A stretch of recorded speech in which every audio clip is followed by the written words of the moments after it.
خدای خدمتګاران. له ماشومتوبه مې دا نوم اورېدلی و، خو هېڅکله مې نه و راسپړلی. دا شېبه داسې تېرېدم او د دې کدوانو بوی راباندې ولګېده. عجیبه عطر دی، ژوند هم عجیبه عطر لري، خو کله چې زړه ورسره په خلاص شي. دلته دا ماشوم ما په دې فکر شوم چې خدایي خدمتګاران، زه ته بل هر یو په دغه بالقوه او بالفعل وضعیت کې یاستو. خو پوښتنه دا راولاړېږي چې د خدایي خدمتګار نښې څه دي؟ هغه لومړنۍ نښه، هغه پیلنۍ نښه، د پیل ګام یې کوم ده؟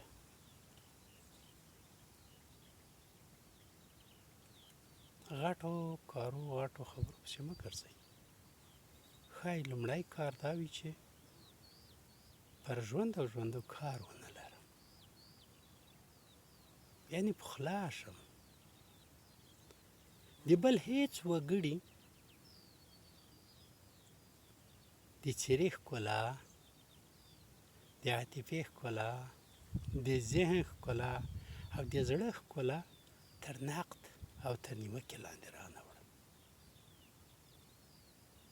څرنګه چې یم واوسم او پرېږدم هر وګړی څرنګه چې ده او څرنګه چې غواړي واوسي او د خپلو افکارو کړو وړو ځواب فقط خپل څښتن ته ورکړي.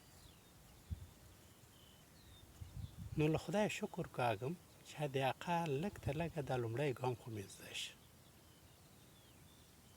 او دې سره مې زړه عجیبه خوند حس کړ، او په دې خوند باندې د دې کدوانو بوی هم راګډ شه.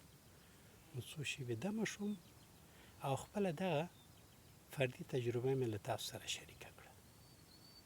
مینهګر دې واوسئ، ځکه چې د خدای خدمتګار لویه نښه، لوی تاج مینه ده.